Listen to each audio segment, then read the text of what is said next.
અમદાવાદ શહેરના મેમકો બ્રિજ પર માનવતા દાખવતો કિસ્સો પ્રકાશમાં આવ્યો છે। બાઇક પર જતા એક યુવકના ગળામાં અચાનક પતંગની દોરી વાગતા ગંભીર રીતે ગળું કપાયું હતું।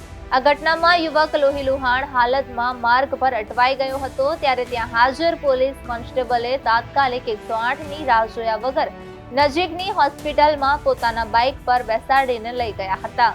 મેમકો 4 રસ્તા પાસે બાઇક સવારને ગળામાં દોરી વાગી હતી। બાઇક સવારને દોરી વાગતા ગળાના ભાગે લોહી નીકળવાનું શરૂ થયું હતું, ત્યારે ત્યાંથી પસાર થતા એક પોલીસ કોન્સ્ટેબલ તુરંત જ 108ની રાહ જોયા વગર પોતાની બાઇક ઉપર બેસાડીને હોસ્પિટલ પહોંચાડ્યો અને એક જીવ બચાવ્યો હતો। તે દરમિયાન ત્યાં ફરજ પર હાજર પોલીસે તાત્કાલિક પરિસ્થિતિને સમજી ઝડપી કાર્યવાહી કરી।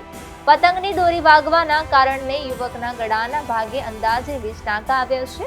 હાલ યુવકની સ્થિતિ સ્થિર હોવાનું જાણવા મળ્યું છે।